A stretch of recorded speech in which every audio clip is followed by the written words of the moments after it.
Hey, everybody. This is Aaron Harris, host of the Football Odyssey, and today I want to talk to you about Anchor. If you haven't heard about Anchor, it's the easiest way to make a podcast. Let me explain. First of all, it's free, and there are creation tools that allow you to record and edit your podcast right from your phone and computer. Anchor will distribute your podcast for you so it can be heard on Spotify, Apple Podcast, and many more. And you can make money from your podcast with no minimum listenership. It's everything you need to make a podcast in one place. So go and download the free Anchor app or go to Anchor FM to get started.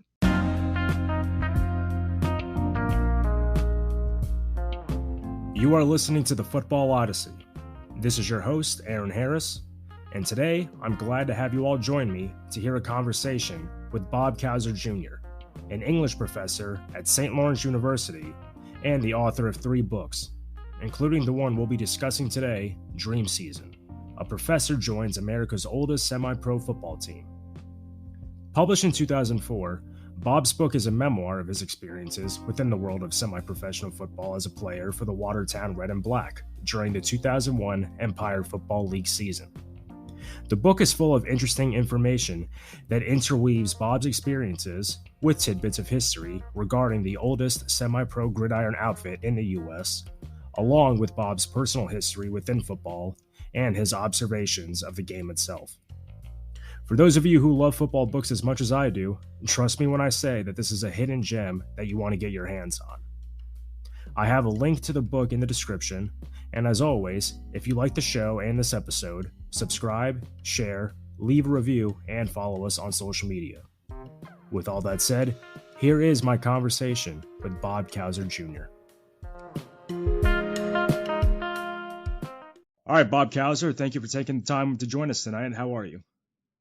I'm good. It's my pleasure. I'm really grateful for you having taken a look at the book and being interested in talking about it. Yeah, of course. It's a pleasure to meet you as well. So you're a professor at St. Lawrence University and you teach English. I imagine some of the more eager students probably come in having read some of your work, but do you ever get students that comment specifically on this book? You'd be surprised. I don't know that any of them know it. It's in the bookstore. But sometimes they'll hear, oh yeah, I heard you played semi-pro football. I'll get that sometimes. I used to talk about the process of writing it a lot because I thought it would help them, but it seems it's so distant in my own mind now that I don't bring it up much, but from time to time, someone will mention it. Yeah. Does that seem surreal looking back at that point in your life, thinking, man, I actually played semi-pro football? Yeah, it is rather surreal. It was a great, it made a big difference, I think, in my writing career and in my teaching career too. But I almost didn't do it. Just like probably anybody would tell you about anything that they did. Like I almost didn't even drive to Watertown, and then I got there and smelled the locker room, smelled the pads, and I was like, I don't have to do this. I'm 32 years old. I'm a college professor. I don't have to do this. But it was the decision to stay that really made the difference. But I almost didn't. How do you go about explaining to people, if it comes up in conversation, if someone will say, oh, hey, I heard you had played semi-pro ball, if they ask about hey, what was the first book, if they're getting advice, I mean, how do you kind of go about recapping that experience to them? Well, it was interesting because it started as kind of a gimmick in order to have a book that I could sell to a publisher. I had heard actually, I went to a lecture delivered by my publisher before he was my publisher, and he said, if you can find a subculture that you can sort of explore, you probably have the makings of a good nonfiction book. And semi-pro football here in New York State is a subculture. And so I knew I had that. But what happened over the course of writing the book was I got invested in my own play and whether I was any good, and it rekindled all that old love of playing football. So that surprised me. It was supposed to be about a book in the beginning, and then in the end it was really about, at least in part, about playing football again. But the way the press wanted to sell it was as Dream Season, me recapturing old glory. I didn't have a lot of glory to recapture. Mm-hmm. I hadn't been recruited out of high school or anything like that. A couple of schools sent feeler letters, but no scholarship offers or anything like that. I was small, I was slow, I was a pretty average player. But um, well, for me, it had been about this team that was 100 years old, and also about masculinity and about what men are like, on teams like that, and on fire departments or whatever groups of men of a certain age. It's kind of a sociology thing in Yeah. a way. So how do you go about kind of balancing what you set out to do originally with what the publisher also wants to have in the book for them to market? Yeah, I mean, it was really only a marketing thing. It was a title change and the way that they marketed it, because I think, the issue with selling it was that 70% of the book buying public is women, or was at that time. So to market it as recapturing old gridiron glory meant that men might be interested in it, but that's only 3 out of 10 book buyers. So there was also, they wanted me to write, one of the last things that I did on the advice of a woman poet that I uh, met at a writer's colony, who was really gracious and gave me a read. She said, write more about your home life. And then all of a sudden the book kind of opened up a little bit when I wrote about my marriage and my children, my child at the time. And that really changed things, because other than that, it was totally focused on football. And that opened it up. And I think the press was happy, because that meant, all right, here, if you're standing on the sidelines while your stupid husband is playing football, here's something, here's the other part of their life, and here's a way of looking at that. Yeah, that's what really started capturing my attention as I was going into it, because the way you intertwine what was happening with the team, but also putting in your personal life with, being at home, and then also recapping a lot of the memories that you had growing up. That's whenever I think everything really started to gel, and I really got invested in that part of it. Yeah, my childhood with football, that's where it captured me as a little kid on a college campus. Um, the team in Martin now is Division One. My high school just finally won the state championship last fall, because the coach of the D1 football team, his son is at Alabama. He was the quarterback. So you get a Division One team, they bring in a Division One coach with a Division One kid, right? Right. And he's the quarterback. So that was great. And I remember the old days when, the concession stand was right in the corner of the end zone, and there were cattle at the other end zone. And, it was like the 1950s, and guys, like, it was like I can't even describe to you how Hoosiers it was, Hmm. but that all you wanted to be in a town like that was was on the football team. And that's how I grew up. So, Would you yeah, would you say growing up it was like a rite of passage for a young boy? absolutely. Absolutely. And it's so funny, because I have two sons, one who's 22, who I write about in the book, and one who's 18. And um, my 17-year-old is about 6 feet tall and about 210, but he looks like an offensive tackle. And, my coach would have drooled over him.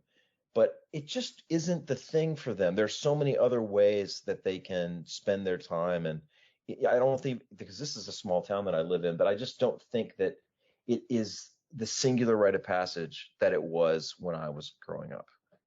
Here it's hockey, but even if you're not a hockey player, they just, adolescence is different. But yeah, for me, it was. When they mentioned my name on the radio the first time, that all of a sudden I was a real person. Before that, completely anonymous.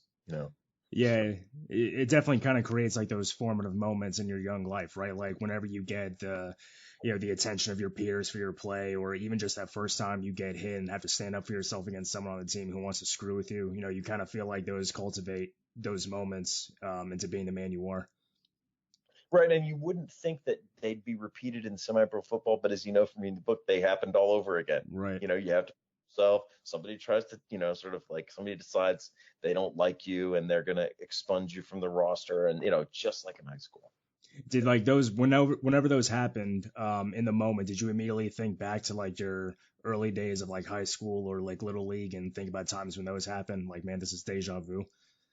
Yeah, yeah. Well, I would just sort of like look up at the sky, like, really, like, seriously, like, we're gonna do this again? Yeah. But apparently we were. But that made for some comedy too, Yeah. because I wasn't quite as insecure at 30 as I was at 14. To have failed at 14 would have been a disaster. Right. To fail at 30, it's not, the stakes are lower and you can laugh more. Yeah, you're emotionally more stable and not as fearful. Right. Yeah. You have a life. I mean, I think that was the surprise though, was that I did have a life outside of football and success in that life. But by the time we got to mid-season, it's like I forgot, and I needed to succeed on the gridiron again, Hmm. even though I had that whole life. I just lost, and that was this. If a book doesn't have a surprise in it for you, if you don't really sort of learn something about yourself, what are you doing? And so that was the thing that surprised me, was how invested I got in my performance and in those relationships and things like that. Well, yeah, I think invariably there's going to be some part of you that wants to start impressing the people around you too, right? Yeah. Oh yeah, for sure. And I was the 12th man on offense and basically the 12th man on defense. So I was always like, and some of that was just the politics of the team. And some of it was probably that I was probably about the 12th out of 11. Right. It was a long standing team that these guys, a lot of the starters have been on the team a long time. It was hard to unseat people in their Mm, positions and things like that. So, but it was also frustrating because, as you know from reading it, they couldn't beat their nemesis because they wouldn't change anything. right.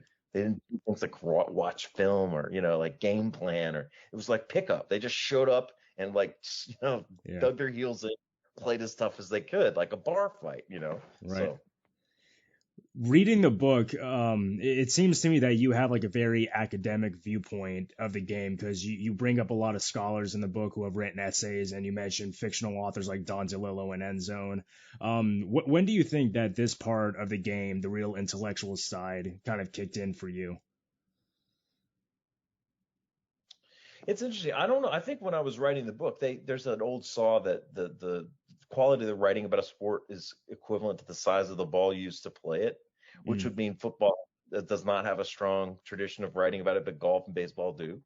And that's, I don't know if that's true or not. But it may be that anyway, that's what you hear. But I started to I didn't read about football much. It was more things like NFL films, mm, that gave me my background in the NFL. And I mean, I've been watching it. I think about it, from time to time. I've been watching it almost 50 years now. My mother let me stay home from mass to watch football when I was 3 or 4 because I wasn't going to pay attention. She knew I wasn't, yeah. and not, it wasn't actually the games. It was the game of the week, which I called music football because they always had orchestral. You didn't find out till later that they had the same 5 or 6 melodies that they would play every week with the same. And I watch it now. It's very nostalgic for me, not because it's football, but it's because of what I watched. Um, but anyway, yeah, the academic intellectual part. Um, I had to start seeking that out. I think writing the book, I knew that would be. I knew I wanted that to be part of the story of how the season that I played wasn't enough to carry a book. And as it turned out, neither was history. I also needed, um, that home life part too, right? I needed all that complexity. But yeah, it wasn't something. I didn't have favorite books about football that I had read that, you know, there was a great book by Jay Acton about the Pottstown Firebirds Yeah. that I read. Did you Courting of Marcus. did you ever see Go the ahead. NFL Films documentary? Yeah, I did. I Yeah. did actually. Yeah. And then I think that team was probably a little better than the league I played in, but I would, if as I wrote in the book, if there was a D1 player on the field, you knew it. You knew it when he laced up his cleats. That's just, those athletes are a different thoroughbred breed, right? We had I would say, a lot of Division 2 Hmm. quality players, and a lot of guys and so if you played Division 2 or Division 3, you were coached how to hand fight on the line of scrimmage, those little edges that I didn't have as a high school player. Yeah. Those little things that took you over the top of just, your sort of physical gifts and all that. Um, but so I would say the Pottstown Firebirds, I think they were kind of like a just a rung below, like they're like a Canadian team or an arena team, right? But Right. yeah. Yeah. What about did you read Paper Lion going into this project, or was that something that you read while it was going on? I read going in, and I used my metaphor for it was, um, I think Plimpton calls himself like uh, sixth string quarterback, but a first string writer. And I said, I'm probably second on both, Right. you know, Yeah. I'm a much better football player than Plimpton. I'm probably not the writer Plimpton was. Well, that's something that was kind of interesting how you're talking about in the beginning and tying in some of your more like personal life and your memoirs too, because Plimpton was a guy who was doing this as an experiment, but he wasn't necessarily trying to prove he could play, right? I mean, in the movie, I guess it turns out, In the memoir, he can't even get out from under the center, right? yeah, not at Alex all. Harris, yeah, Whereas with you, it was like, you're also doing this as a writing project, but you're also gradually going into it as the season goes along, proving to yourself that you can play. So I thought that was like interesting how the two books are similar but different in that sense. yeah, for sure. And I knew that was, in terms of marketing or the tradition of writing about football, I knew that was a book you had to refer to. Yeah. Like, you had to tip your cap to what he did. And I mean, the Watertown Red and Black was nowhere, they're not the Detroit Lions. Right. But you know, there was something I was going to say that's just run out of my mind about Plimpton. But yeah, there was an effort in writing the book to kind of bring together all these books about football. Like, I wanted to know what had been said about football in this culture before that. Yeah. Frederick Exley, one of the greatest football books is Fans Notes, and he grew up in Watertown. His father coached the team, so that was an obvious one. Yeah. It almost feels like fate, right? Like one of the best football fiction books needs to have a nonfiction book to accompany in the same town that he was born in. Yeah, and that was kind of what when I moved up here and I started taking the newspaper. I tell this story in the book. Like, that was what I was like. Oh, it's like, in some ways, being a writer is realizing when you're in a situation that you should try to take advantage of, and that's what I did. It was like, oh, someone should draw all these things together. All I have to do is sacrifice my body for Yeah. 6 months, and that'll be fun. Although I ended up playing for 5 years, right? But yeah. When you were at Nebraska, in this portion of the book, you had a really interesting comment about when you were there, you loved going to the football games. That was right when they had that great Cornhusker defense, 3 national championships in 4 years. But a lot of your colleagues and your professors weren't really the biggest football fans, and they didn't really have a lot of respect for the program. And you, I guess, had to conceal a little bit of your interest or moderate it to a certain extent. I mean, can you sort of comment on first the divide between the athletic department and university professors, and sort of like how you would go about picking and choosing when you express your fandom versus just kind of letting it go to the wayside in a way? Yeah, I was a graduate student, so no, yeah, I wasn't. There wasn't as much attention on how I was spending my free time as there might have been if I'd been on the faculty there. But and in this town, I'm more often.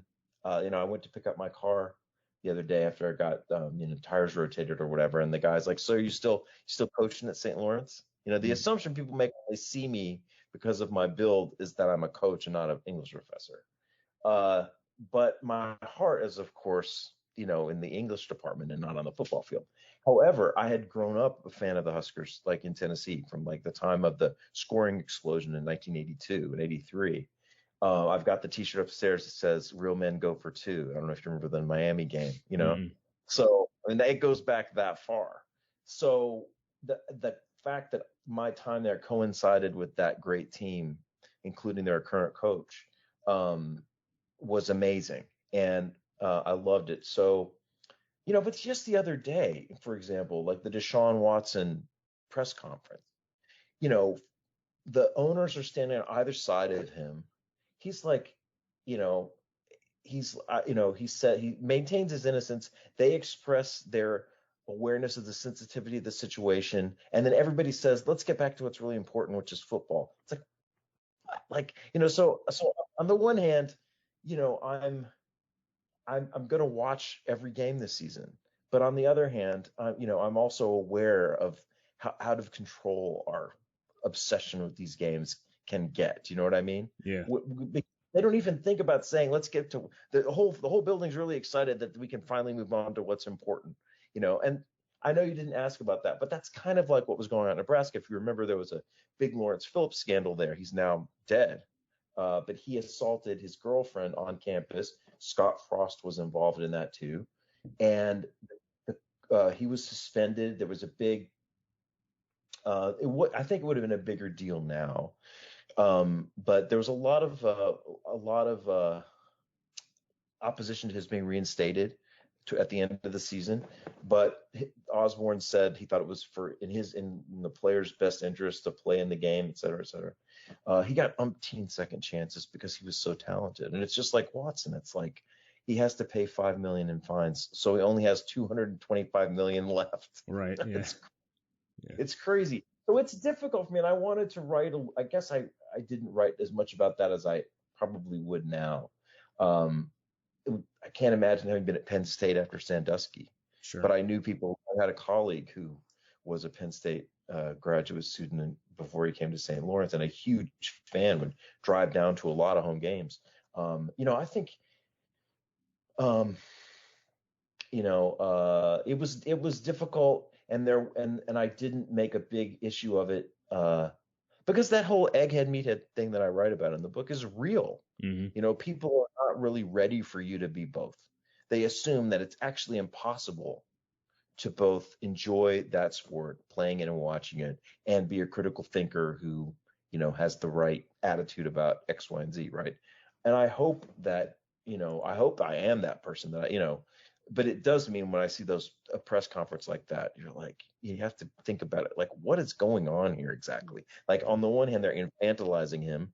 He's standing there like their child, and he's like, what does it mean to apologize for something you maintain your innocence about? Like, yeah, can we, like, rhetorically, it's just so messed performative, up. yeah. But totally. But in a way that, and at the end, it's the ESPN guys like, wow, they're just happy. The building's really happy to just move on.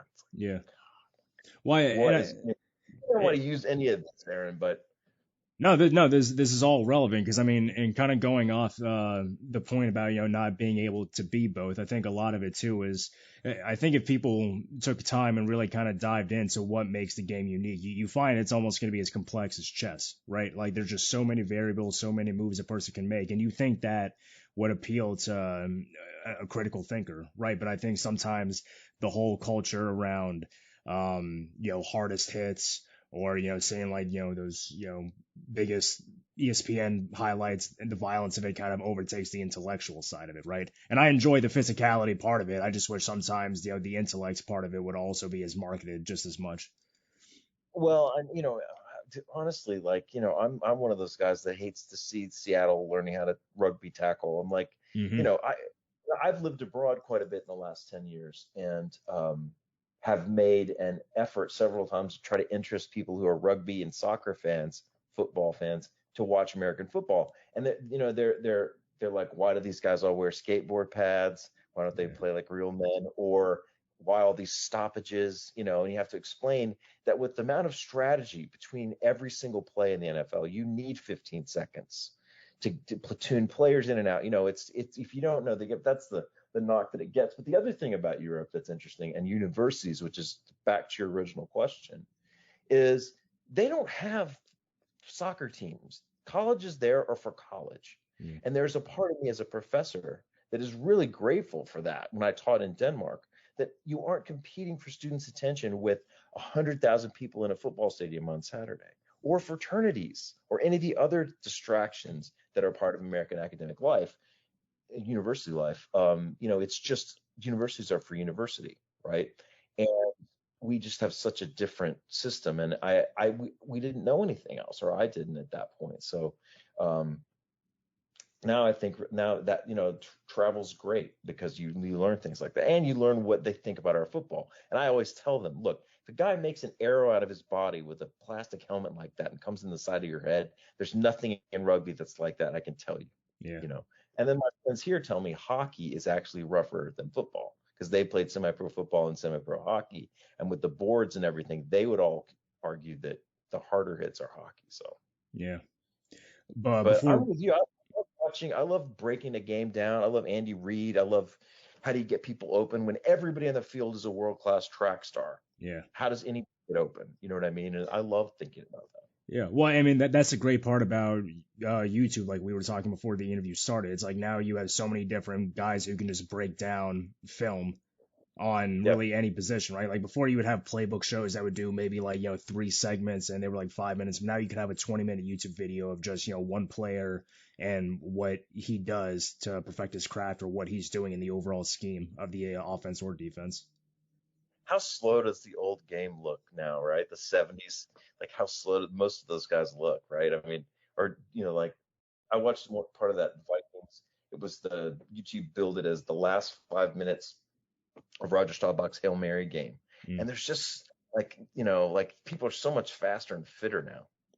But it also seems at different positions, though, right? Like if you watch the Steelers running game from the 70s and you watch that offensive line, I mean, those guys are cut, they're ripped, and they're broad, but they move so quickly on trap plays, and it's kind of a different game to watch. But it's so cool to see that part of it has progressed, and while obviously others have progressed too. But yeah, I think there's definitely certain dynamics where you're like, wow, that's actually kind of cool to see, Yeah, yeah, I Um, love it. yeah. Just one more question about being that you're a Nebraska fan. Did you ever read Jason Peters' memoir, No. Hero of the Underground? Yeah. Have you read it? Oh, dude, it's one of the best football memoirs. It's not just about football. I mean, because after he got drafted by the Panthers, he fell pretty deep into addiction. To pretty much every drug in the book almost. But this was a book he had co-wrote with an author, and it was just a magnificent book about like his journey going from Nebraska through the Carolina Panthers. If that's like should be the next football book you read. Absolutely. Oh, he was somebody that I kind of turned my nose up at because there was something following him and his brother the entire time they were in Lincoln. There was one scandal, like I think they sexually assaulted. One of them grabbed Miss Nebraska in a bar allegedly. And it was one thing. That team.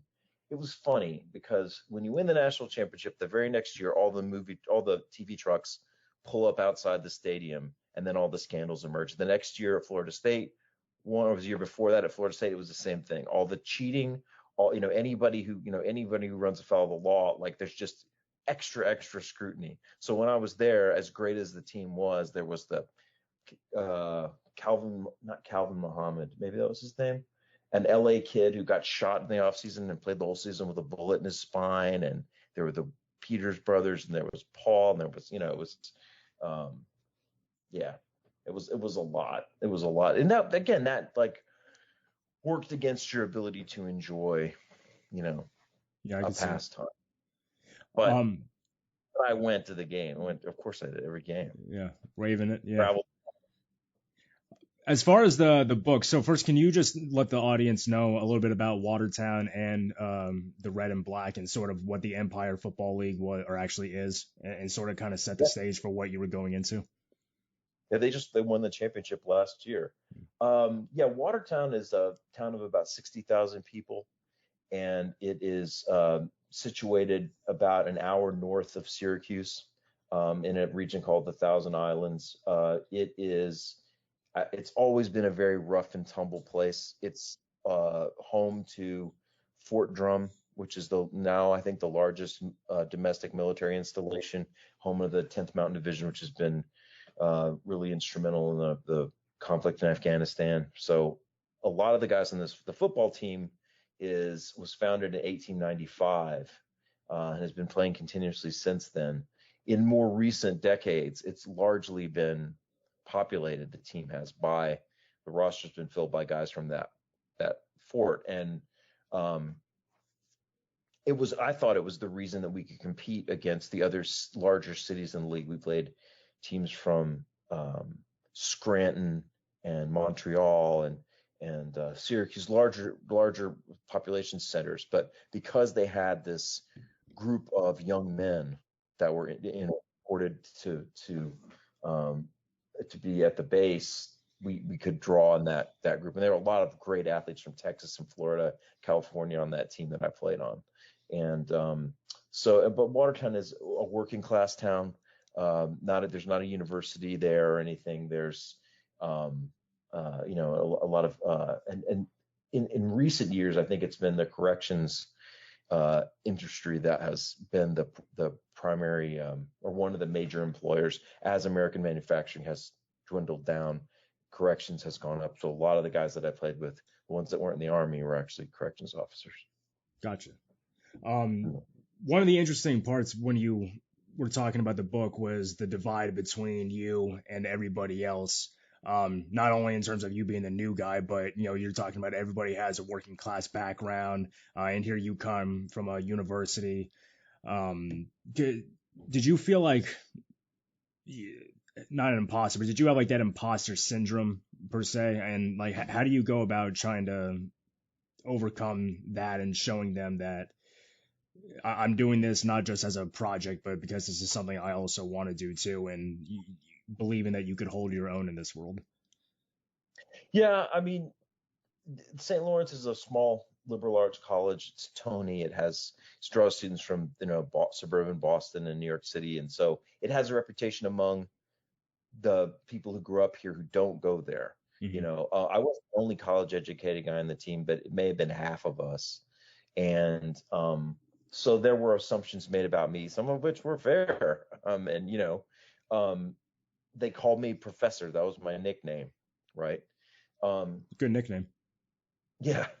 But they, I wanted to. At the beginning, I told them, I told a few people I was going to write about it, but by the middle of the season, we'd forgotten. Everybody had forgotten. That's why I was there. And I don't think none of us thought it was going to get reviewed in Sports Illustrated, right? Mm-hmm. I mean, no, I didn't think that. So we just sort of forgot about that and went on about the business of playing this season and me trying again to prove myself. I don't know the degree to which I ever really did. Not imposter, but outsider, definitely. Yeah. I never was, there are actually a couple of guys that I'm still friends with, that live closer to me here. They don't live down in Watertown. They live farther north with me, and we used to carpool some. And they were younger, and so I remained friends with a couple of them. One of the coaches is a friend of mine. The other one, I don't think he likes his characterization. So he's kind of gruff about it, but they just installed him in their Hall of Fame, named the field after him, I think. So he's getting all the attention he needs. Yeah. He's fine. Yeah, I actually saw a few of the players that you mentioned and the coach too on the website. Like Al Countryman just got inducted in Doak Black. Yep. Yeah. Yep. That was quarterback and running back years that I played. And look, Al had everywhere we went. If you had retired, people remembered him because he was just one of those tough guys. He was gifted as a football player, but more than that, it was a mental thing. He just would not quit. I think he played a whole second half with no ACL and rushed for like 60 yards on 12 carries with no knee, because you don't need that, right? Yeah, that's great. And he was, he was just gritty and tough. He looked like a billy club, and so he was kind of legendary even in his own time around the league. And Doug had a great arm, had some very fast receivers, and completed a lot of passes for a lot of yards. I don't know that he was, he wasn't quite the leader that Al Countryman is. Yeah. In addition to having to overcome the outsider status, did you ever find that maybe some of the guys were also concerned that the book that you set out to write was going to be sort of like a mockery of that world, and not a mockery in terms of making fun of it, but like, hey, anybody can play semi-pro ball, sort of like minimizing what they do? No, I think they thought me playing was in the beginning. I think they thought that's what Dave McNeil thought when he tried to take me out. Was like, oh yeah, he wants to watch a shower, that's what he goes. Yeah. But I proved that night that I could hang, so that was it. It's funny because I actually took umbrage with the guy who wrote the Sports Illustrated review, because he's like, he calls the review Pop Warner for grown-ups. And it's not everybody can play kind of thing, right? I mean, it's not arena football, but it's also not Pop Warner football. And this is a guy, I imagine, Charles Salzberg, who doesn't play a lot of football himself. And, it made me think about the way I had characterized it. Like, I make some jokes at people's expense, my own included, about how we are weekend warriors. But on the other hand, I didn't want anybody to feel like, I hear more often, and this makes me happy, that people are like, people do ask about Al Countryman, Like I did create a portrait of him that did respect his athletic ability, or at least grit, or whatever it was. Well, I think even too when you talk about how he would take extra shifts at the correctional facility so he get off by the time the football season came around. I think that definitely showed a good picture of him. Yeah. And there's a guy named Lynn Patrick, who I've only mentioned a couple times in the book, who is my Facebook friend. He's an electrician down near Watertown, and just his Facebook profile photo is a picture of him probably from the early 80s, mid 80s, in his mud flecked red and black uniform. And I always tell him, never change your Facebook photo. It's so perfect. And he wrote to me when I put something on Facebook about you contacting me. And he wrote, make sure you tell him about the old guy. Like was I think all-time tackles leader. Like he was he was like a butt kiss linebacker, not like a Ray Lewis linebacker. You know what I mean? And he's always, politically, he and I, you might not be surprised to find out he and I are politically on opposite sides of the fence, but he's one of the guys that it never bothered him. It just tickled him that there was a professor out there. And, when I got in the game against Syracuse, I remember he was the one who like lined me up right, moved my hips, and at the end he's like, hey, you weren't bad, professor. Like nobody else was going to throw me that bone, right, except Lynn. So here I am mentioning him, but he's just salt of the earth guy. He just really loved mixing it up. Like do you remember in I can't think of the name of the movie now, but the Mark Wahlberg Philadelphia Eagles film, which I really liked, Invincible, right? When they play football with the car lights turned on, that's kind of what we were like, right? We just had and Lynn would fit in that world. Just like beat the hell out of each other and then go to the corner bar and have a beer. That's their life. And I have friends in New Orleans that do it. It's just softball. It's the same thing. Yeah. Year round, 50 years old, doesn't matter. Still, they'll do it till they bury him, And Lynn played until, gosh, he must have been close to 45, 50 years old himself. So. Well, and that's interesting how in the book you talk about how this, the Red and Black actually had the chance to be an NFL franchise at one point, right? Yeah, they have a uniform in the Hall of Fame. Yeah, and it's kind of like when you look back to that early ragtag era, the 1920s and 30s, but even when you go to like the 1950s with Bobby Lane, what you just described is sort of like how it was for those guys before the TV money started really trickling in, or I should say maybe just TV exposure. Yeah, no, I think that's true. And they all had other jobs. A lot of them went to law school in the off season, and they had jobs like Al Countryman where you could take time off to play because nobody knew. And Green Bay is no more likely of a football NFL city than Watertown.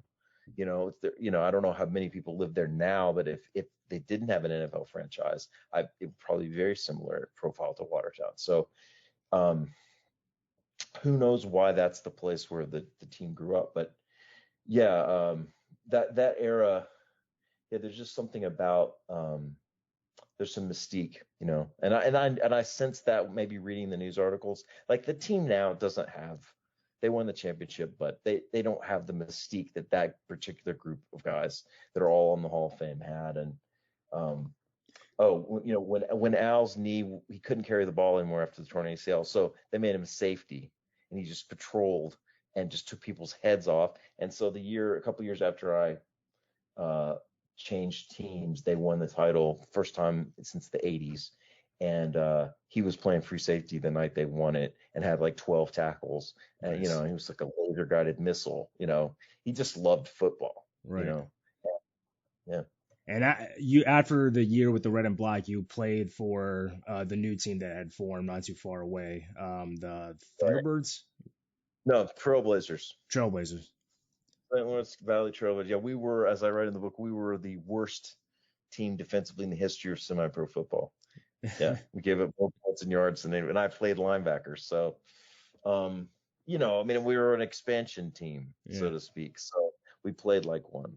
We eventually won a game like 2 years later in Vermont. I was there, so that felt good. I had helped to start the team, and I was one of the only veterans with any experience in semi-pro. So I went from being a total outsider and a newbie to being the old guy, who had played before. So that was interesting too. Yeah, it's like your origin story. Yeah, Right? Yeah. yeah. Whenever you were That helmet in the kitchen. the what? My helmet from that team isn't, over my refrigerator in the kitchen. Really? Do you Yeah, still have the yeah. helmet from Well, that game?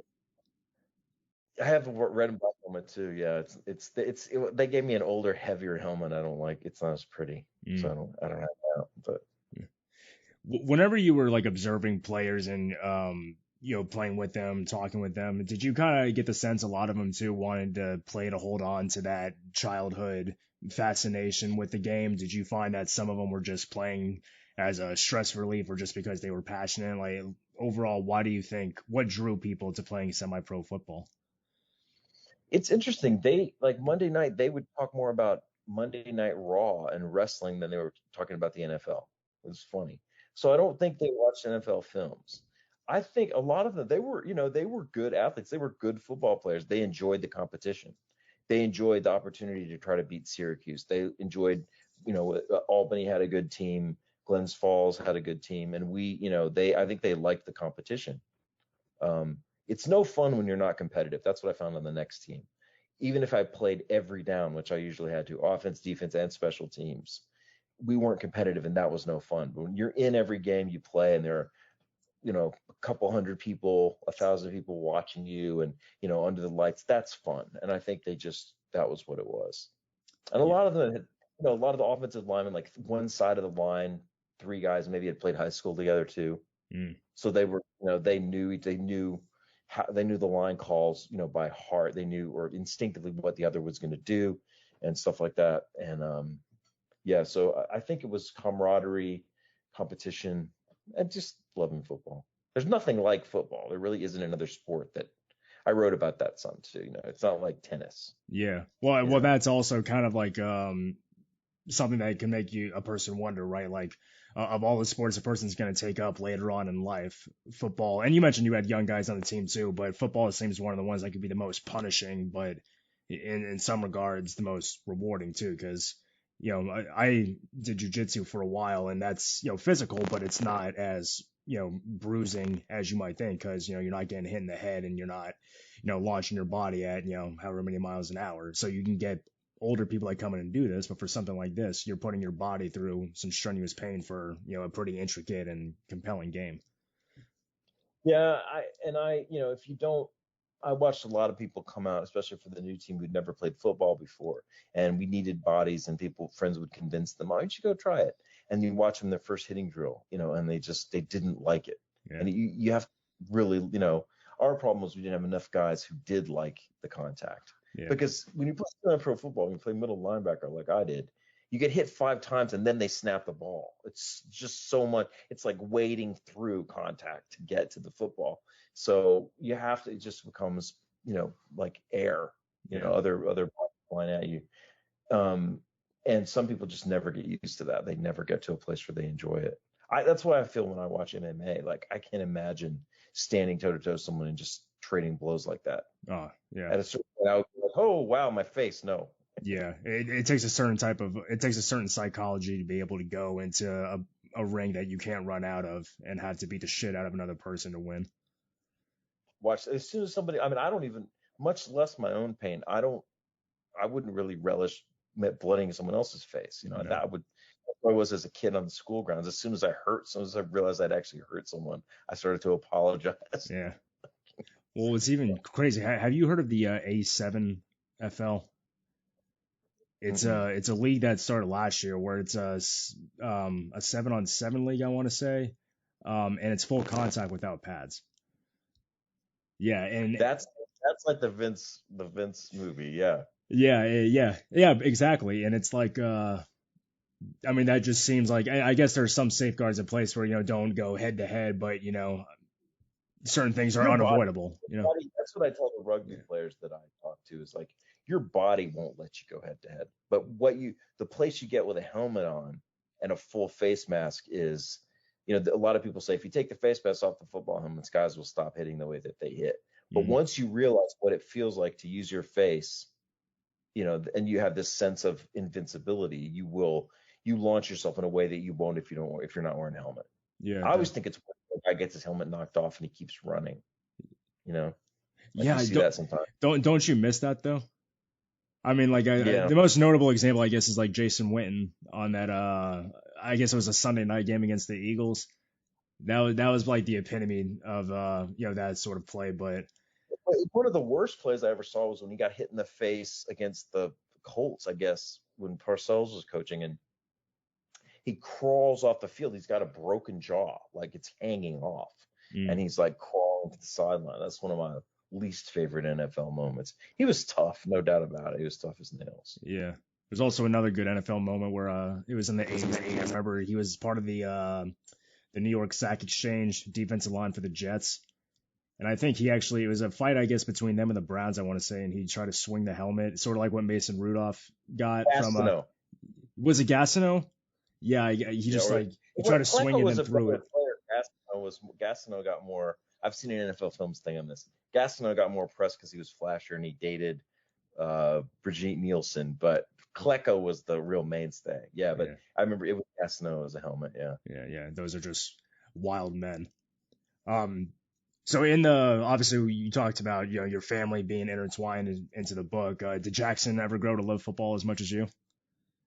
Not as much as me. And I coached both Jackson and Mason in middle school.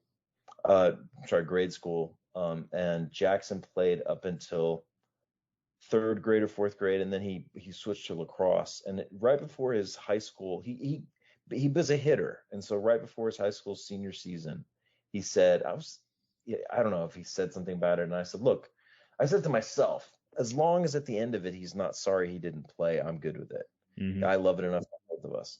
And the last day after the last game that his friends had played, he's like, God, sometimes I think I should have played. I'm like, don't tell me that, Yeah. So my younger son, the one I was telling you about, is his senior season is starting right now. He's not playing. He and his friend talked about it. It would mean taking time off work. He just really loves to go to the gym and lift weights. So, again, I'm not gonna be that dad that's like, I want you to play. My parents didn't care at all, but I hope he doesn't regret it later. He was great as a little kid. He was big and physical and fast, and he just mashed people. But he said at one point, Dad, I don't love it. I'm like, well, then don't do it. Right, exactly. And I think it happens so frequently. I mean, it happens in all sports, but in football especially, when if a kid just as hard isn't into it and you keep pushing him, it's just going to create more personal problems.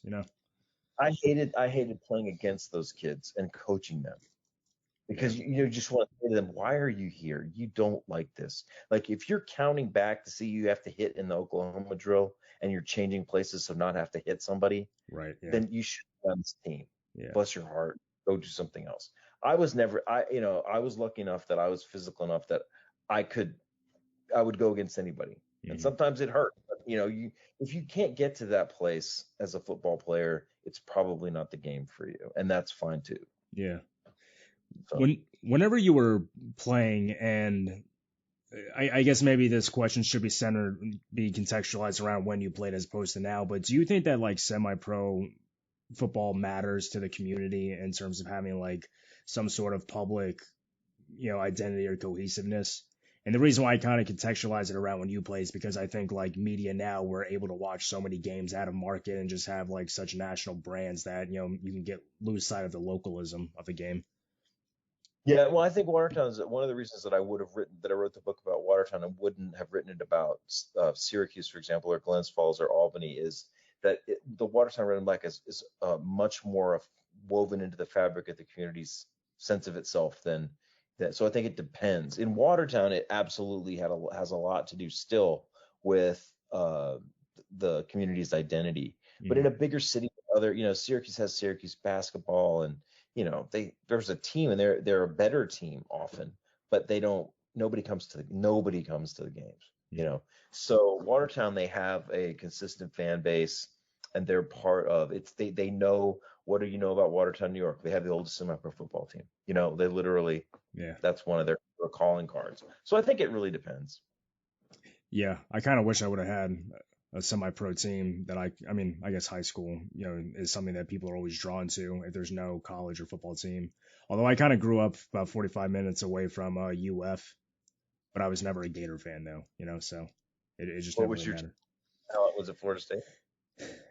I was more NFL than anything. I went to the University of South Florida, and they had a good team while I was there, but I never really invested myself into college football the way a lot of people. For me, it was always more pro football than it was college.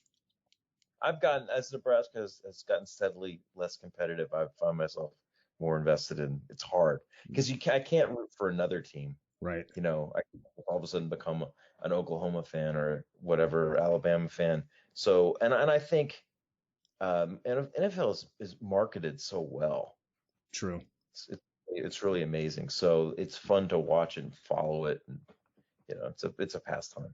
Well, and I think too in college football, it's becoming increasingly difficult because number one, you just have select teams that are continuously winning the national championship. Most notably Alabama, but obviously Clemson has been in the running and has won a few times, and it seems like you seem like you kind of know who's going to be the Final Four before the Final Four comes out. So I think that's one. I think as it's becoming more consolidated in terms of the biggest divisions, conferences, you're kind of losing, I guess, a little bit of a mystique around certain parts of the country and the style of football they play and those special rivalries. There's funny. There's more parity on the one hand, Mm-hmm. but because what players figured out is you can get to the NFL from anywhere. Yeah. You can get to them from, because when Nebraska was great, it was because it was one of the few places where there were 10 or 12, 20 schools where if you went there, you probably were going to get a look from the NFL. Now you can go there from Central Michigan, South Florida, Memphis, anywhere. And I think that hurts teams like Nebraska because they don't have a lot of other draws. But while there's parity, there's also, when you can carry 100 players, the best 100 all want to go to Alabama. Right, yeah. So then the next 100 go to Georgia, and then some go to LSU, and between Texas, California, Louisiana, that's like probably 60% of college rosters, D1 rosters, right? So it's hard. And so the NFL has the advantage of everybody has a relatively a fair shake. Somehow baseball manages not to do that with the Yankees. Somehow they manage to out everybody else. But football, you can. The fact that you can have an expansion team in a championship game within 2 or 3 years of their formation says something about the parity of it. Yeah. What was it? Jacksonville in their second year. Mm-hmm. If you've got coaching and you've got talent, you can do it. But anyway. Yeah. So I guess to start to round off the conversation, do you ever go to any reunions or get-togethers, banquets, or is that kind of? No, I'm not in the Hall of Fame, which I think is wrong. Yeah, they should put you honorary mention at least. I'm some of them probably don't like some things I said. But I just, you can't pull punches and write a book that's worth anything. So I didn't mean to piss anybody off, but I just wanted to write the truest book that I could. But I am referenced on their Wikipedia page, the Wikipedia entry. Nice. So that's good.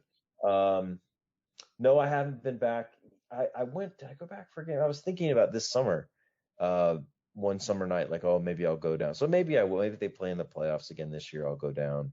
But there's always a more compelling pro game or college game on, or my kid has something, or but yeah, that's how my first game was a game I didn't play in. I went down there, kind of skulked around the sidelines and checked it out. So I can see myself going back and doing that again. Yeah, that'd be like a good mini documentary to do or something. Yeah. I think you mentioning how some people didn't always receive it well in the book. I think one of the funniest lines you had in there when people were talking about like semi-pro ball and where they played, you said semi-pro ball is full of semi-truths. That was a funny line. I like that one. A lot of legend. I think it's really good. George Ashcraft, it's like he is in the Hall of Fame. They named the field after him, but he's also, like I probably would be. He's created his image very carefully. He doesn't like someone else to take control of that image. And like nobody likes. I've appeared in books by other people. I hate it.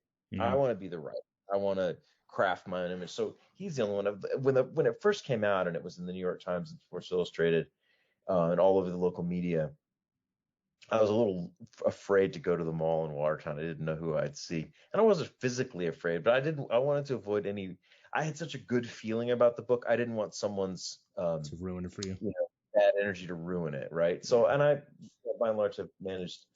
Nobody. The statistician wrote me. He's like, "Here's why I changed your sack to a tackle or whatever." Really? I'm like, "It's okay, dude." Yeah. He was like, Oh, how petty. really that I had. Well, what it was, I guess since he fumbled it, it wasn't really a sack. It was a forced fumble and recovery by somebody else. And that's technically true. Yeah.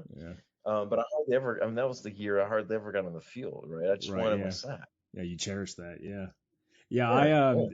I was actually looking on YouTube to see if I could find some games from the Red and Black, and I did find one from the 2002 year, and they were playing, I guess, in the championship game. Were they in the championship that year? Yeah. Yeah, Probably. it was against the other team had like yellow and green uniforms. Glens Falls Green Jackets. There you go. And yeah, he Ashcraft did a interview pregame with the reporter there, and yeah, he looks like someone who definitely wants to, keep his own image out there, keep a low profile. He's going to speak when he wants and not let anybody try to take him out of context, I guess you could say. It's the same thing. I don't know that he has anything to do with the off design of the offense or of the defense. He's kind of like Al Davis, like once was a coach, may have won. He played once at one point, broke his leg really badly, had to quit. Was a coach, but he's more like the CEO. Right. Yeah. And like Jerry Jones, right? But he doesn't have a lot to do with. He's like, I called him a carnival barker. I don't think he'd like that very much, but that's what he's like. When they interview him about the games, he's also trying to generate interest, people to come to the games. He's trying to keep the mystique alive. Like all of it, a lot of it relies on and he's been that coach since I played every year. So 20 something years plus whatever before that. So, he deserves whatever recognition they give him. But I think he's somebody who I actually went and interviewed him for the game. I think he was actually angry with me that I had switched and played for the other team. He's like, was it about the driving? Was it about gas money? We could have given you gas money. And it's like, no, it was about playing time, George. Mm-hmm. Like, I'm not going to drive. The book's done. I'm not going to drive an hour each way 3 times a week to stand and watch, Right. And, but it was in a situation where I think playing time was out of his hands. The other players decided who played. Yeah. Well, and you wrote plenty of times how, I mean, you and Candace had Jackson, and you guys were trying to get a family going, so it's hard to go back and forth as far as it was from you. Yeah, she was mostly a good sport. Later years, she would talk about how she went to every game. She went to about 3 out of 10, and the last years wore on. But in her imagination, she went to all of them. Right. Must have felt like all of them. So. Yeah. But also the offensive coordinator you identified with pretty well too, right? He was the guy that ended up becoming the head coach of the. Our friendship suffered with the new team because when I left that team, I think he felt like I left him in a lurch. I played 3 or 4 more years, but yeah, he was on the outs with Ashcraft, so he created that. And you found that all over the league, all these splinter teams. I think I wrote about that. Yeah, you did. Yeah. Like horses, and the guy would just go take his ball, go start his own team. And they'd all play each other, and be, when we played them, we were always far less talented than they were, but it was always a grudge match. Mm-hmm. Even they might ultimately win by 4 touchdowns, but it was our best performance every year. Yeah. And one year we recruited all these young kids from Tupper Lake, New York, and really athletic, and all the best. Like we almost beat them. I think we were up like 16-8 at half, and it was like, oh man, we might actually beat the Red and Black. This would be amazing. And then they just poured it on at the end and beat us by 3 touchdowns. And Al Country was like, enough of this. We don't lose to this team. Enough of this garbage, and just decided to play. Yeah.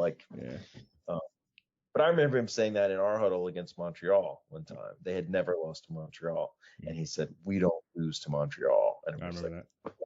Yeah, Al's serious. Oh, yeah. Now, overall, how do you think you kind of grew from that experience, or how did it kind of change you and stick with you all these years later? I think I probably, I learned for the second time why I had not played at Nebraska. Like, pretty, Mhm. second string writer, second string football player too, So, I put childish things to rest a little bit in a way. Mhm. Um, and I realized where, my real gifts were, which were in writing probably. Yeah. Um, and I learned a lot about, prejudging people. I got really upset when people did it to me. I get really upset when people say, "What do you coach at St. Lawrence?" By the same token, meet a guy like Lynn Patrick, and I made prejudicial assumptions about him that weren't fair too, right? Mhm. So, it was good. It was good. I learned a lot about masculinity and about machismo and Right. what those things, how much or how little those things matter. Yeah. You've written a couple other books since then. One is a true crime, correct? I know Yes. we were talking about that before. Yeah, it's a memoir about the murder of a classmate of mine in 1979, and then the execution 20 years later of the man who was convicted of killing her, and it becomes a meditation on the death penalty and poverty and crime and mental illness and a lot of other things. And I'm proud of that book. I think I grew a lot between 2001, 2010 as a writer Right. experience. First book, you're not sure you can even do it. It's like your first marathon. You're like, I might just die right here at mile 13. Yeah. But once you've done it, then okay, I just know it's about digging in, keeping working. And so, yeah. And then the other book was actually one I wrote prior to Dream Season, but didn't publish it. It's a collection of essays about my family growing up in Tennessee. Mm. If you were to ever write, well, number one, would you ever have an interest in writing another football book? And if you were, like, would you kind of tread on new territory? Like, what would something do you think that you would be interested in exploring? I mean, I obviously wouldn't play again. Right. One of the things that happened when I was living in London was felt like I could see the NFL seeding London for an NFL team, and not a World League team and not an NFL Europe team, but an actual team in London. Because if you think about it, you can fly to London from New York faster than you can fly to Seattle from New York, Sure. right? So in a global sort of world, so I think there is sufficient interest. They're playing half a season's worth of games there now, right? Four games there. Like there are only 8 home games. So I would write a book about for example, like a Moneyball book about the development of the NFL in London and Mm. the seeding of the franchise and that kind of thing. I think that would be something I'd write about. I actually proofread George Rogers, the Heisman Trophy winner. I proofread his um, the press sent it to me for proofreading his memoir, and I thought, well, he could have used a ghostwriter or a better one than he had. So I could see myself doing a profile of Hmm. somebody like that. Um, yeah, the books about Nebraska have been written. Um, Yeah, I mean, sometimes it's hard to like find a new twist on, a biography or doing, because honestly, nothing. I mean, we talked earlier about like player biographies, but I mean, I don't like the ones where it's like, the coach or the player on the front cover with a football, with like a football term as the, title, like, fourth and long or something like that. Yeah, I like things that are a little more. the great ones do distinguish themselves. I mean, I forget Jim Bunting's baseball book, um, Paper Lion.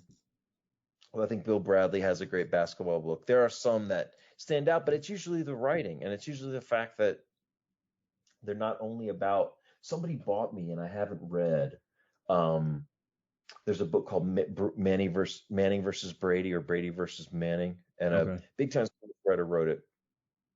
I could see myself, I would love to write a book about NFL films. I thought the only other job that I would have ever wanted. Well, there's two. One would be write for Saturday Night Live, and the other one would be to work in the archives of NFL films. Those are the only two other things I would have ever wanted to do besides this. So I can see myself, kind of doing a history of that. Yeah, I actually I got to interview one of the directors who used to work at NFL Films, Phil Tuckett, and he Yep. Oh had yeah. he directed that Pottstown documentary. And it was fun like revisiting that with him. And then we did like the best of John Facenda on one episode with his name is Chris Willis. Yeah, yeah, it's Oh, I'm gonna me. have to. I looked at a lot of them, but I'll have to go back. I mean, I play the end of the Super Bowl III show. Mm.